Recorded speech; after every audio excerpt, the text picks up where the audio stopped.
Ladies and gentlemen, welcome back to Authentic Info Podcast. I'm your host, Adma Sandele. Now, the youth amongst the highest population in South Africa of people or an age group that do not participate when it comes to elections. Now, before politicians force us as the youth to go and vote, I think they should ask themselves, what is it that makes the youth not to participate when it comes to elections? Now, when it's time for elections, uh, all political parties will be seen on the ground, taking pictures with poor people, giving them T-shirts, handing them T-shirts, giving them food parcels. The ANC loves these T-shirts, food parcels, and then they leave. They will never come back. Uh, you know, Building, one house, identifying one poor family, build a house and leave, things like that. And that is the only time where they are seen to be doing something, you know. And they host rallies, people will eat, people will get T-shirts, and then that's it. And they expect the youth to vote. Young people, especially in South Africa, the young people in South Africa are driven by action. They are driven by what they see. They are attracted by things that they can see, not things that they have to imagine, and which are promises. Politicians will promise heaven on earth, to their people, but they never deliver. And it's a problem. And young people know these days, we have access to information. When you come to us as a political leader or political party and say, this is what they're going to do, and then we check, okay, this is what you say you're going to do. What is it that is needed to achieve this thing? And then we can see that this champ is lying. You understand? And then we become demoralized just like that. Another thing is that when political parties host events, they invite, very interesting acts, artists. They invite, people who we see on TV and things like that, so that we feel entertained, which means they are buying votes. They invest a lot of money on events so that they can buy votes. And we know that, okay, we're enjoying the ANC is here, and then the leaders have left. They left us with T-shirts and artists and some MC who is seen on TV acting on Skim Sam or things like that. And then they want to buy our votes with this. We're a very conscious, generation. We check, what is it? What are these promises? Are these things achievable? Why do you have to wait for 5 years? For example, the ANC next year will be in power for 30 years. 30 years. It will be 30 years of freedom according to the ANC, and it will be 30 years the ANC ruling South Africa. But they will come to us and say we must give them a chance. For what? You understand? And these are the things, because there are people who believe in that the ruling party, it is the one that has history. It is the one that first gave us a black president. They have that history, and they carry it with them, and they don't want to betray the ANC as a movement. That is why they abstain. They stay home. They don't go and vote. They're no longer entertained by these events where you will bring artists, and even these artists are no longer entertained by politicians, because they know that the only time government will come and seek to help the artists, it's when it is only also beneficial to that party. They use artists to win, members and votes. And then most artists, they are tired. That is why we saw even bigger artists like the Dr. Thomas Chauke. I'm not saying he's tired, but I saw him performing at an AFF rally, which I think that is something which a person like him wouldn't do back in the days. But they can see that, okay, even that this government is not here for them. This government is not here for artists. It doesn't believe in talent. And it is only available when they have to use them to fish for votes, which is bad. which is very bad. And I think politicians must look into that. They must come to us with their manifesto, finding manifesto, and the whatever decisions that they take, in their conferences, their resolutions, to say, we recently had a conference. These were our resolutions. This is what we have achieved as a party. And I think it's very simple for opposition parties, for example, because they just have to say, obvious, number one, they must unseat the ruling party. Number two, they must grow.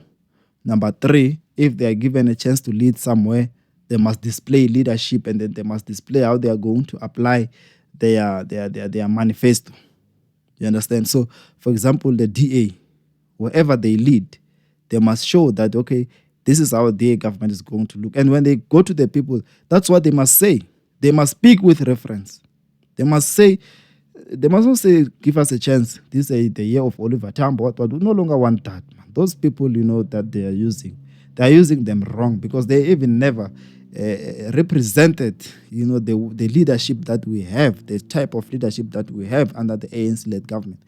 We want them to come with reference. We want them to say, as the DA, we are leading in coalition government, in Pretoria. This is what the people of Pretoria wanted from us, and this is what we have achieved. Vote for us so that we can finish this mission, or vote for us so that we can multiply this, where we are governing, not in coalition. As the AFF, they must come to us and say, we are ruling Ekurhuleni, for example. We are ruling Ekurhuleni. When we arrive at Ekurhuleni, we found these problems. Here are the solutions that we came with at Ekurhuleni, and this is what we have solved. Vote for us so that we can take Gauteng, so that we can take Free State and Limpopo and things like that, and this is what we're going to do. But they have nothing to say. These politicians have nothing to say. The ANC is worse. There's nothing to say, to young people. When they come to us, they speak for less than an hour, and then they have a lineup of 100 artists, because they have nothing to say. They have nothing to show. And as a graduate who is sitting at home, you have a lot to analyze. You are sitting at home, you are looking at this political party coming to you to say nothing. There are no jobs for you. There's nothing for you. You must go and beg for a peace job from someone who didn't even go to school, because this person is a comrade. They have some tender. You have to go and beg and earn 600 rand a week. What a disgrace. Someone with a level 8 qualification, begging for a job from someone who has never been to school. I'm not saying that these people are bad, and I'm not saying that they shouldn't hustle their way through politics, but I'm saying that the ANC-led government must create jobs. The ANC-led government must think and know that they can take millions and millions of people to school. That is nothing if there are no jobs for those people. And it is the duty of government. And unfortunately, the government is ANC-led.